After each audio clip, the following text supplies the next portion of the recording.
Trump's Mar-a-Lago residence. And tonight, if you look there, it probably makes sense, right? On a beautiful Thursday evening, the palm trees are flowing in the wind.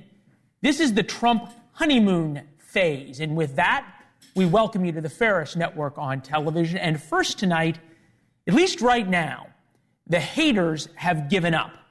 Watching Donald Trump ring the opening bell at the New York Stock Exchange, there's a smile. It proved a few things. Number one, he's weathered the storm, so to speak, and came out on top. There were the indictments. There was a primary, challengers within his own party. There was Mitch McConnell, the FBI and its outgoing director, Christopher Wray, and the New York business community that he's wanted the acceptance and approval of since, going back 50 or 60 years now. Donald Trump is heading back to the White House, and he's on the cover of Time magazine. It is an extraordinary turn of events compared to when he took his mugshot in Georgia 476 days ago. Now he is Time's Man of the Year. He has done something that has not been done in American history for well over 100 years. Our friend Mark Halperin pointed out really what's going through Trump's mind right now. He's basking. Newlyweds bask in the newfound love of post-marriage bliss. And Donald Trump is in his own honeymoon phase. This is what he lives for. I'm not saying he's not in this to help America, the border, all that stuff. But Donald Trump has spent decades wanting the accolades of the establishment. Cover of Time magazine, invite to ring the bell, inviting Premier Xi to his inauguration. Like all these things he's getting to do now are sweet, sweet, sweet satisfaction for him. It reminds us of a quote a young Donald Trump gave during a Playboy magazine interview, late 80s, early 90s. He said it's the Trump show, and it's sold out performances everywhere. Donald Trump is the ultimate showman. That's what's happening right now. He is the ringmaster. He's inviting Xi Jinping to his inauguration, ringing the bell of the New York Stock Exchange. He's loving every minute, and rightfully so. He won.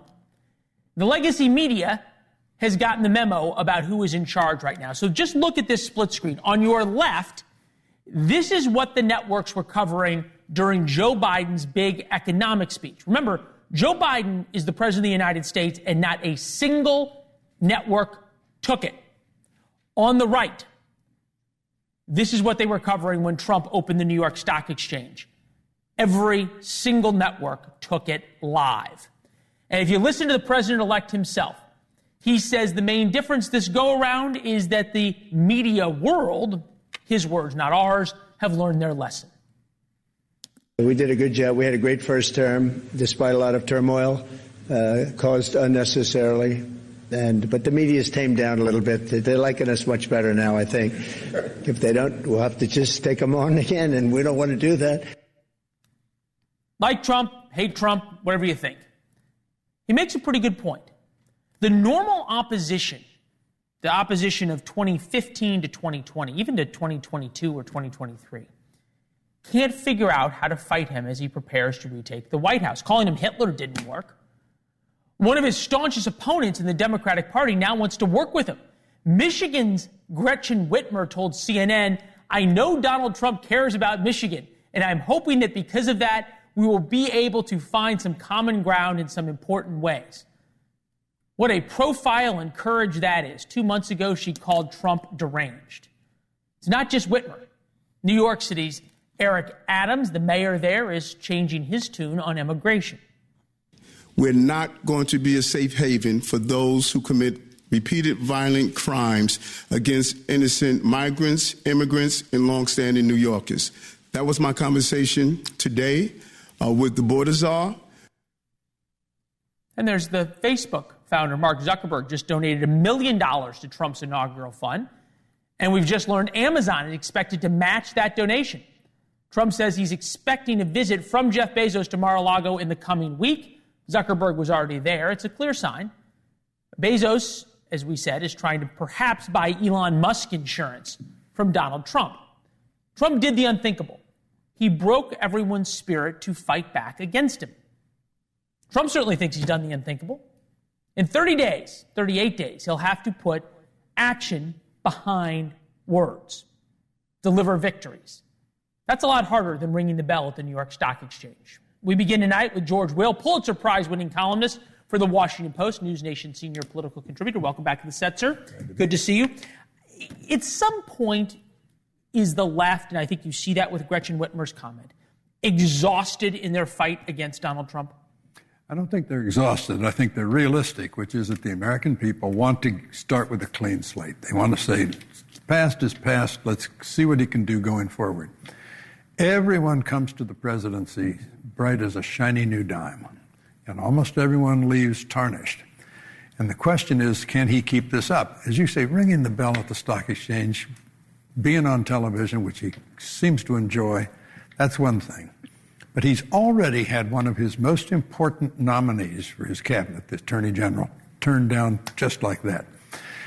He's got 3 or 4 others who can be sunk by unanimous Democratic opposition and 3 or 4 Republican senators. The 2 women, Lisa Murkowski and Susan Collins, and Mitch McConnell, who's a really dangerous guy now because he's got nothing left to lose. McConnell unleashed. Well, it tells you MAGA world is now all in on hating Mitch McConnell. So it tells you they're worried. This is interesting. Presidential transition approval, CNN poll, 55% approve of Trump's transition. That's higher than the 46 he got in 2016, but lower than every other president dating back to Bill Clinton. Is it fair to say that Americans want their president to succeed? Sure they do, because they understand that if he succeeds, and they understand it is making them happy and prosperous and peaceful, then they succeed. But the American people have a very low pain threshold now and very little patience.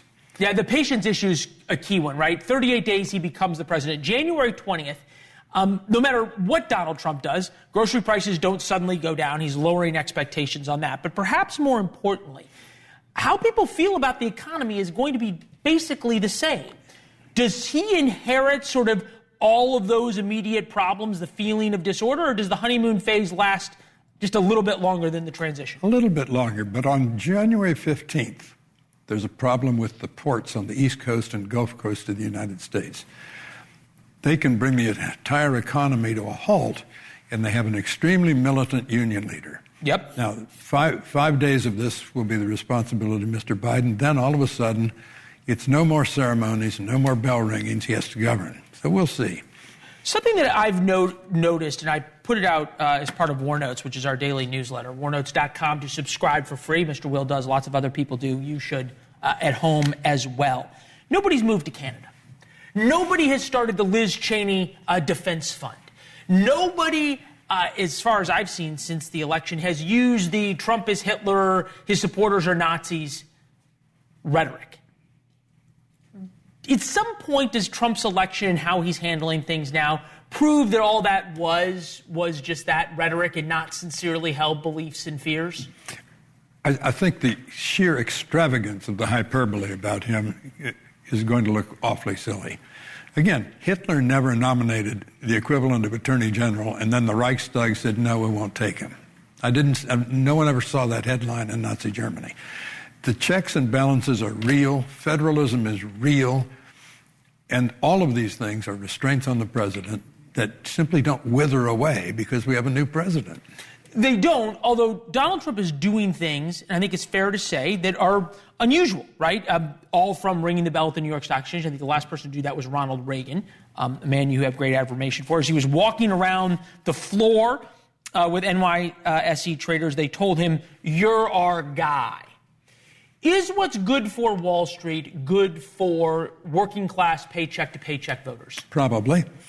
The stock market is a fair index of national economic health, and trickle-down economics happens to be real. That is, when big corporations are spending money, they're spending them on jobs and on investments and construction and all the rest. Sure. People made great fun of Engine Charlie Wilson when he came to the Eisenhower administration from General Motors and said what's good for General Motors is good for the country. Pretty true. Pretty true. I guess, is that true now? What's good for Tesla is good for the country? We're going to find out. Xi Jinping invited to the inauguration by Donald Trump. If there's anyone who knows how to stage a photo op, it's Donald Trump, right? We saw that with Kim Jong-un in the last administration. Here's Newt Gingrich on that. Take a listen. I think it's a tremendous move, and I think there's a 50-50 chance that Xi Jinping is going to show up, which you have to admit, in terms of sending a signal to the planet, would be pretty unbelievable. What would be the signal to the planet? It would be reassuring, because people would say, can he really come to this inauguration, watch this celebration of democracy, which of course is quite foreign to Xi Jinping, and then turn around and invade Taiwan? Now, the answer might be, yeah, he could.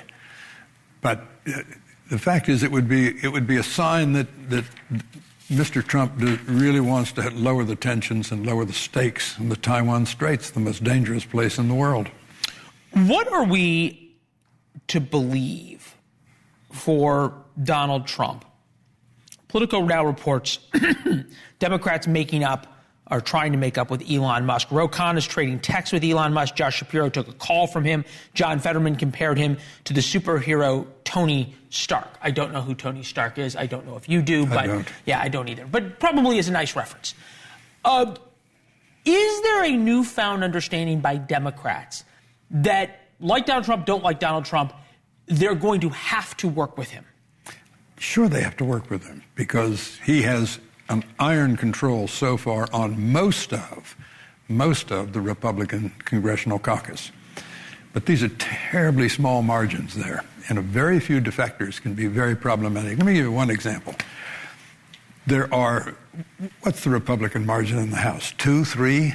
Well, it depends on if somebody has a cold, number one. Exactly. And number two, how many people are in... Now, the big question, the first big question to come across his plate this year is going to be extension of this 2017 tax cuts. That involves, that he signed, capping the deductibility of state and local taxes. There are half a dozen Republicans in the House from high-income districts, mostly in blue states, who want that cap removed, and the rest of the country doesn't. What are you going to do? You're going to bargain. And the bargaining is going to be very tough, and that's just one of many issues on which we're going to see no margin for error. You are my favorite political philosopher, Richard Neustadt, probably my second, of Harvard University, who said the real power of the presidency is the power of the persuasion. Andrew Roberts, our producer, came up with that split screen that we showed in the intro of Joe Biden, the current president, giving a major economic speech and nobody caring, Donald Trump ringing the bell of the New York Stock Exchange and everybody taking it. Is Donald Trump now the man with the power of persuasion? Yeah. Persuasion is a difficult thing. He's the man with the power to command media attention. He's the man who can bask in all this attention. But whether or not he can move Congress, all of Congress, again, he has no margin for error on the Republican side.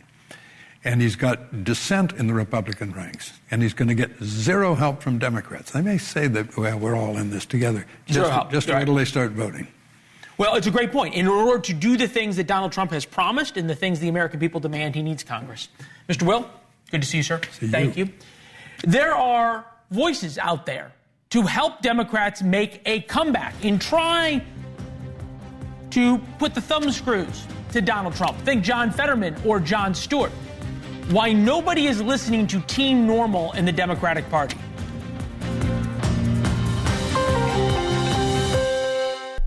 There's something missing right now in our political conversation in America, and it could make a big difference. But everybody's scared to do it. Everybody's scared to talk about it. How about this? Democrats for sanity. Team Normal. The Republicans have rhinos, never Trumpers, the Lincoln Project, the Dispatch, the Bulwark. Democrats are terrified, though, of the far left. It's insane. They won't call out members of their own party. And the very few who do speak up get drawn and quartered. Here's a few of the brave ones. My message to the losers, look in the mirror.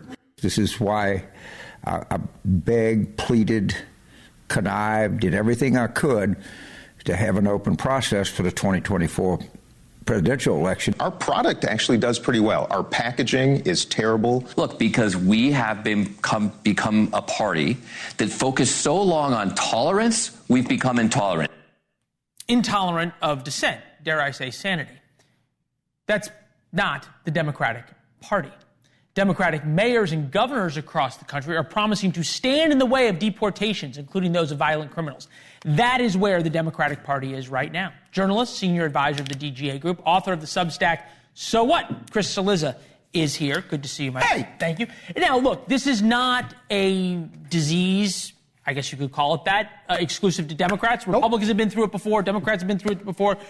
How do you get out of this situation, or even why is it that ideological purity is more important than winning? Well, so the hard thing is the people who want, and this is true to your point of Republicans too, the people who want except Republicans won this time. They won this time. Right. So this is Republicans 2010, 2012. Exactly. The people who demand ideological purity are the base of the party. Right? Now, I always argue to my Democratic or Republican friends, depending on whose situation is better, I say, they're going to vote for you no matter what. They're the base, but they wind up being beholden to that. And I think when you look at how Democrats talk about, I don't know how to put it best, wokeism as a broad umbrella. Wokeism, immigration, the economy broadly, it's too identified with the language of the intellectual far left. I always call it the very online far left. As opposed to your point, what Seth Moulton said, what a lot of Democratic mayors and governors say, what John Fetterman. These are different, though. The mayors and governors are the ones saying, look, you got Pritzker in Illinois, you got the mayor of Denver saying, I'm going to get arrested rather than deal with immigration. But this is what I think is interesting. Richie Torres, this would be the one non-white guy who's part of this Team Normal who's trying to talk about it. There's a difference between the views of the black community and the views projected onto the black community by white progressives. There's a difference between the views of the Latino, not Latinx community, and the views projected onto the Latino community by white progressives. Yep. The pattern of mistaking the latter for the former is what causes the Democratic Party to lose touch with the working class. I think that's exactly right. I mean, So where is the bulwark or the Lincoln Project or of the left? Well, it's not there, and I think is there a market for it? I don't know the answer to that, because remember, the bulwark, the Lincoln Project, all that stuff is very anti-Trump. It's not necessarily anti-Republican. I don't know if there's a moderate-ish lane. Yeah. I mean, do I think Democrats would be smart to not even nominate? Let's take a few steps back. It's 2024. Would Democrats be smart in 2025 to put forward, let's say, a Andy Beshear, the governor of Kentucky, or I was saying a John Fetterman, who's no one's conservative Democrat, but is a guy who is at least voicing sentiments that are not beholden to people who say Latinx, which, by the way, Hispanics don't like and don't use. It's interesting you bring up John Fetterman because he is now on Truth Social. He is. Okay. And he is by far the most outspoken Democratic senator about Republican nominees for the cabinet, Trump nominees for the cabinet, in a positive way. Take a listen. Democrats or other people can freak out over anyone that was nominated, and I am not that guy. And I'm open to have a conversation for whoever especially really important ones. Like yesterday, I met with Representative Stefanik, and I was going to vote for her. Both parties go wrong if it is because we can't agree on everything, we can't agree on anything. Yeah. And I mean, it is just regular people do not think like that. People, and by regular people, I mean people who are not in Washington in elected office. It is not a zero-sum game to them. It is not Republican does well, Republican up to, Democrat down to. This is not how they see the world. And I think we talked about this right after the election, but I want to revisit it. If you look at the election, and I've heard some Democrats say, Donald Trump didn't win 50% of the popular vote. Yeah, but he won the popular vote. He got more than your candidate. He won all 7 swing states. Republicans picked up 4 seats in the Senate, and now will control the Senate in 2025. They kept control of the House. If you are trying to argue to me or to you or to anyone, 2024 is actually a pretty good election for us. You are whistling past the political graveyard. That is a mistake. You cannot look at that election and say, well, people love what we were talking about. They just don't. There's a lot of different solutions and options there. But the first thing you have to do is say, okay, well, we have a brand problem, and how do we solve it? If you say everything's fine, we'll just keep on doing exactly what we're doing, that's a definition of insanity. You can't do it. Okay. I have a piece of advice for you. Okay, I'm ready. You ready? Yes. I think of all of your great skills, and I, as you know, subscribe to your Substack. I check it. You're setting me up here. Totally. I think MMA fighting is not in your future. Do we have the picture? Oh, no. Oh, yeah. Oh, boy. So that's Sharice Davids. By the way, a great example, I would say, of a Democrat who gets it. She represents a Kansas district. And the guy on the left there, I don't know, I'm much slimmer than that guy, so I'm not sure who that guy is. That is not a flattering look. But it was the only picture I had. I'm doing that for a show I'm doing on Monumental Sports Network. All right, so you're going out and doing various sports with members of Congress. And she, just for the right after that, and she took it easy. She was a pro MMA fighter before she got elected to Congress.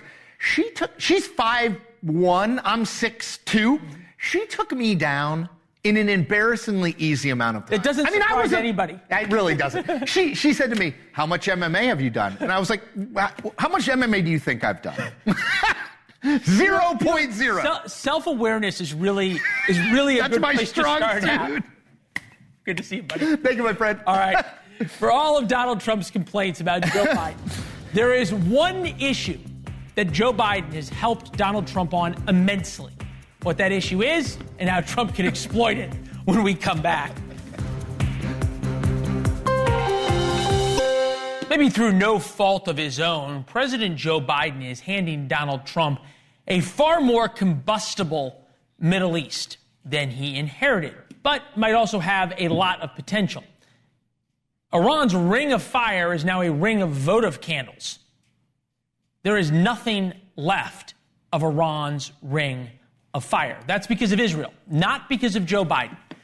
Major concessions to the Israelis have been made over the last few days by Hamas. Hezbollah has been beheaded and was pushed into a ceasefire, and the Houthis' attacks on the U.S. Navy are consistently unsuccessful. John Kirby spoke earlier today about the collapse of some of the anti-Israel groups. If you're Hamas right now, which is still fairly a rudderless organization, and you look at the world today, you know, the options aren't good. Your military capabilities have been all but decimated. Your main leader is gone. The leader of your buddy Hezbollah, he's gone. Nasrallah is gone. Hezbollah is now in a ceasefire arrangement, which is still holding with Israel. And Iran is not coming to the rescue. With us now, Ambassador John Bolton, former assistant to the president, national security advisor to Donald Trump's first term. Good to see you, Ambassador, as always. Am I right to say that maybe Joe Biden had some pretty boneheaded policies when it came to the Middle East, but all in all, Donald Trump's got a lot of opportunity right now? Well, there's a lot of opportunity for the West as a whole, and really for the Gulf Arab states and others that are prepared to extend full diplomatic relations to Israel. This is due to Israeli military victories, as you said, over Hamas, over Hezbollah, that encouraged Turkey and the Hayat Tahrir al-Sham terrorist group that they've been aiding for years to take a run at the Assad regime, and to everybody's surprise, probably including Turkey and the terrorist, Assad fell. So that's three major pillars of Iranian power laid low, not completely destroyed, but really, except for Assad, but really, Iran is now on the back foot. They must be terrified of what Israel may do to their nuclear weapons program, should do to their nuclear weapons program. And I think what it shows to the left internationally, and Europe and the United States, is, you know, sometimes when you're forced to it by a barbaric attack like Israel suffered on October the 7th, the way to end the threat is to end the threat. So there are lessons there for everybody, and I hope they're particularly clear to the Ayatollahs in Tehran, because they could be next. The BBC, I think, was heartbroken that they had to write this headline, but they did. What's where next for Iran now its axis of resistance is shattered? I'm not sure where is the right point. I guess where they could perhaps send more fighters or where they can confront Israel. But what is next for Iran? I'm already hearing from my folks in the Middle East, especially Israel, a newfound interest in an Israeli strike directly on Tehran's nuclear facilities. You hearing the same thing? Well, I think this is clearly the best opportunity Israel is ever going to have. They would be fully justified in doing it. Iran, for those who care about international treaties, has been violating the Nuclear Non-Proliferation Treaty for decades. It has no legitimate reason to have a nuclear weapons program. Israel has already struck part of it, according to press reports, in its response to Iran's April ballistic missile attack on Israel. They should take out the rest of it. There are also reports in the British press this week that in the Revolutionary Guard top leadership, people are pointing fingers at each other for who lost Syria.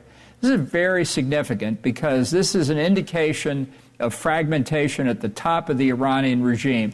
That's how an authoritarian regime begins to crack up, when the people at the top start going after each other. I'm not saying it's going to happen tomorrow, but with an 85-year-old supreme leader not in good health, finally, after 45 years, the Ayatollah's regime may be reaching a crisis point. And we should do what we can, frankly, to help the opposition with resources and communication. It does not require any American military involvement. But if the people could be convinced that the moment was coming, as they did after Masih Amini was killed by the regime 2 years ago, this regime could fall. It could fall. Boy, would that be a moment. Biden has gifts for Trump. This is David French. The combination of allied courage and American support has inflicted serious losses on America's enemies and created a series of strategic openings for the United States. The Iranian axis of resistance is in a state of collapse. Russia is facing an economic crisis and chewing through men and material in Ukraine at an unsustainable rate. There's a desire here, right, to say that this is because of Joe Biden's brilliant foreign policy, both in the Middle East and in Ukraine. Does who get the credit matter?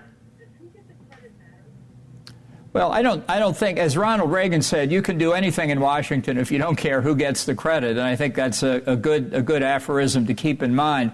But the fact is, Israel has done most of what it's done, achieved most of its successes over the continued opposition of the Biden administration. They did keep weapons flowing, although they've slowed down the pace at times. They put enormous pressure on Netanyahu.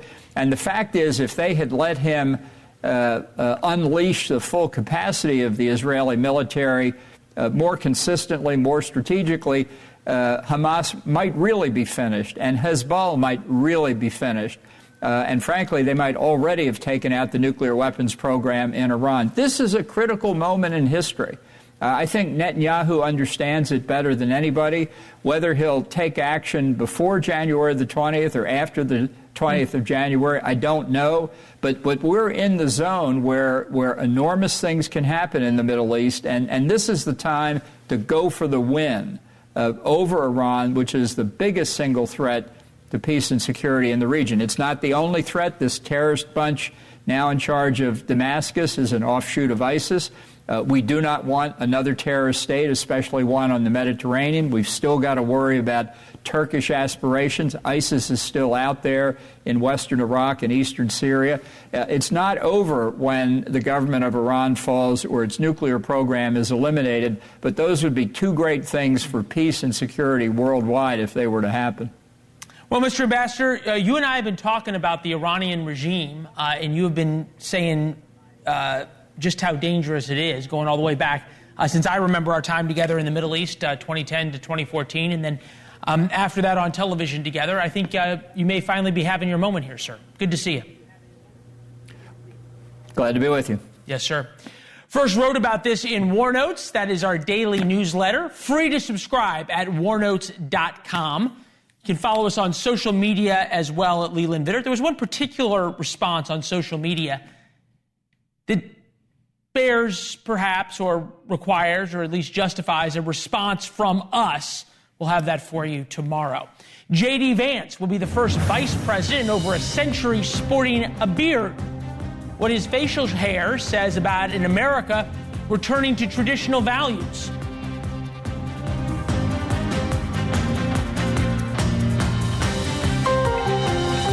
Date Taylor Swift.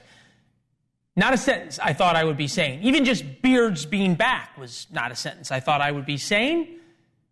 New piece in the New York Times says it. Where beards grow strong, feelings follow. Beards have even outlasted being a political penalty in some ways. The rising face of America's Republican Party is a bearded one.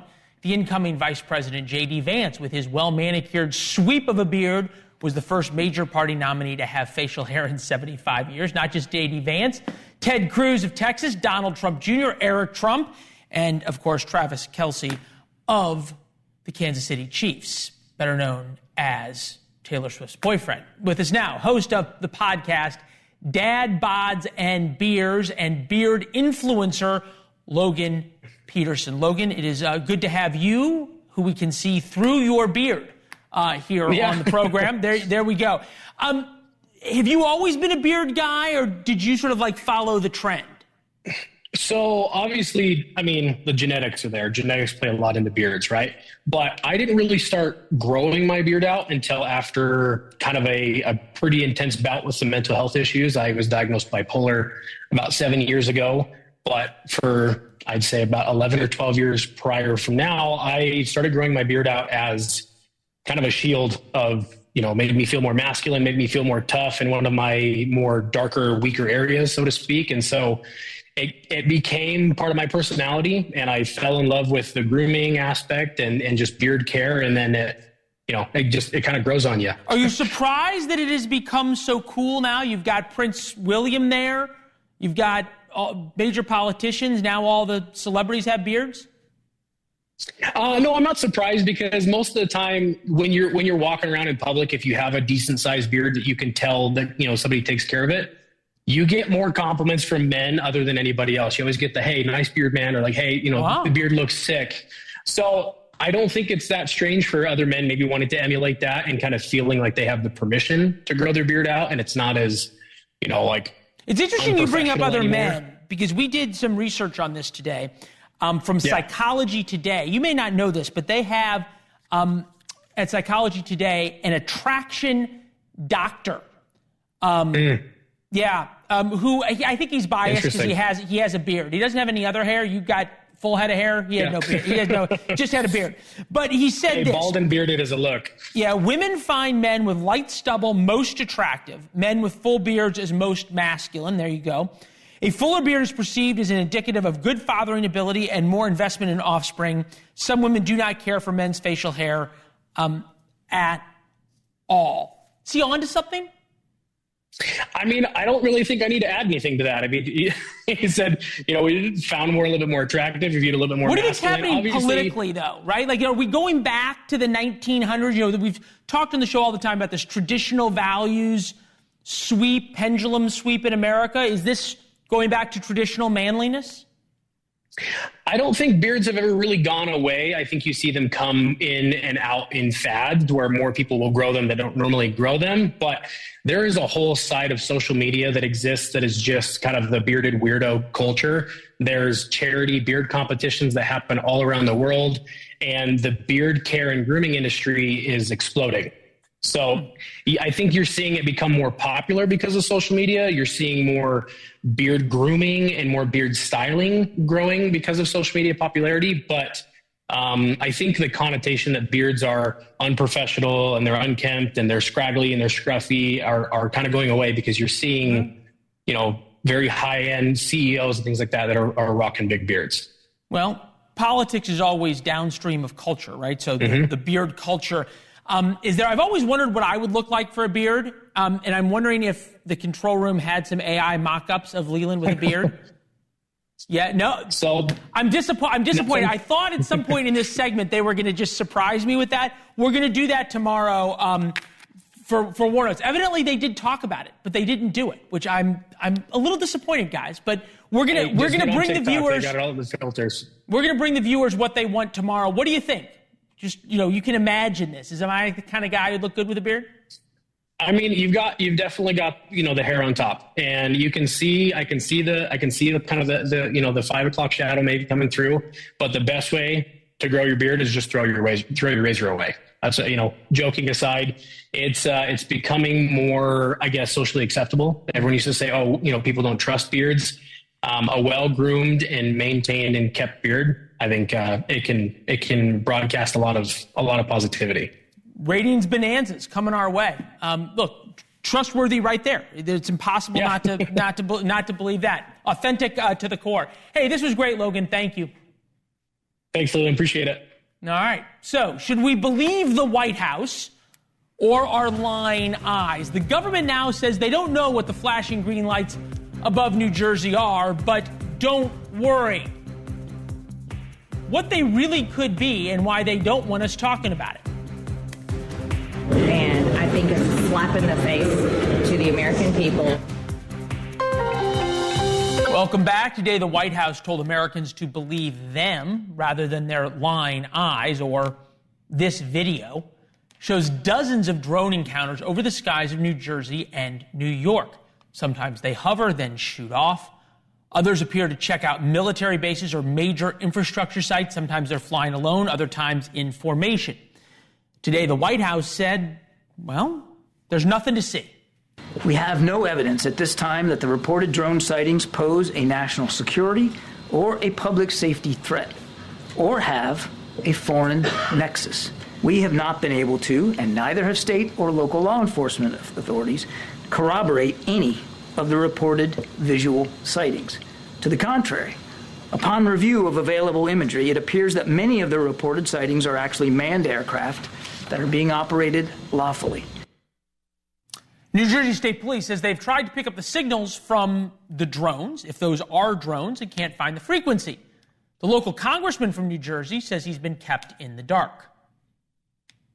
It's been almost a month, almost a full month since this started, and we're still being told everything is fine, even as officials admit they don't know exactly what these drones are.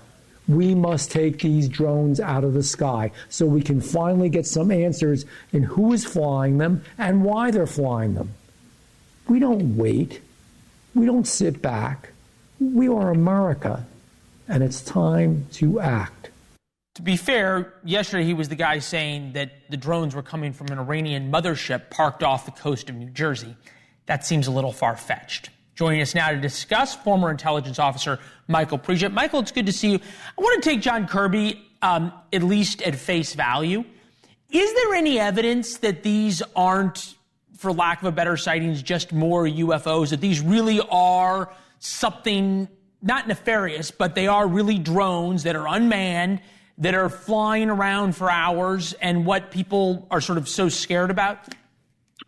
Well, after listening to what he just said very carefully, it sounds like he was doing everything he could to say, these are our drones conducting some sort of a military operation. He said they don't pose a threat. They are not doing anything illegal.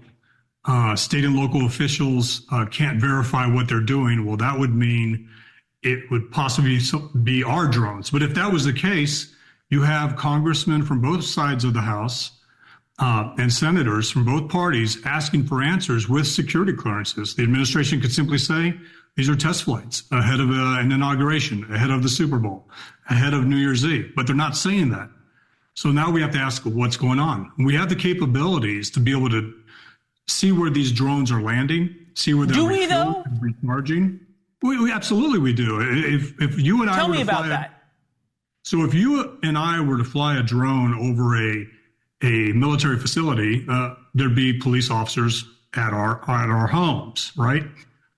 They're able to detect anything over 50 feet. They're able to track these things. And if we don't have that capability, it would be very concerning because these drones would be testing our reactions, testing our capabilities, conducting these surveillance operations over key terrain. A president. I'm looking at that. That looks an awful lot like a commercial airplane to me. And when you see this, it does, right? But if you look at the footage, you can see the propellers, and it's hovering, and it's going slower than a commercial aircraft can go. So that's the concern, is when they get close enough, you can see right there, you can see the swirl of the smoke around those lights. Those are propellers, right? So they're going slower than a commercial aircraft would go. So we should be able to track those things. Where are they going? Where are they refueling? Okay. And then, you said that we can track them, which I thought was really interesting, because Vandenberg Space Force Base out in California, one of America's more sensitive facilities because of what it launches and what's there, there was a Chinese national who was flying a drone over it, got arrested as he was getting on a plane to go back to China, and then somehow in this process ended up with bail.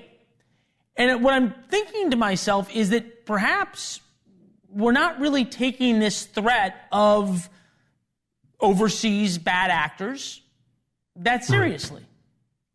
It seems like the red line with this administration is, as long as it's not going to kill an American, it's okay. We saw that with terrorist groups in the Middle East. As long as you don't kill an American, there's not going to be a reaction. We saw that with the Chinese weather balloon. It was allowed to conduct surveillance until it got over the water and was shot down. We have to ask the question, are these drones landing on farm areas that the Chinese bought? Is this somehow tied to China, and is this something the Biden administration doesn't want to talk about?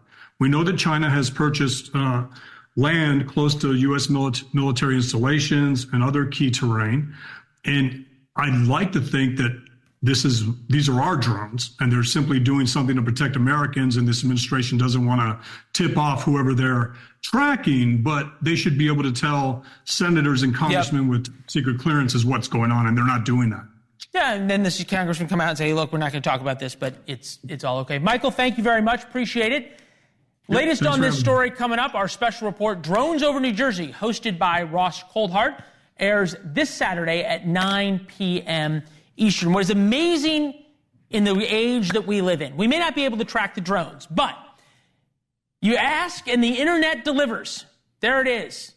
Leland with a beard.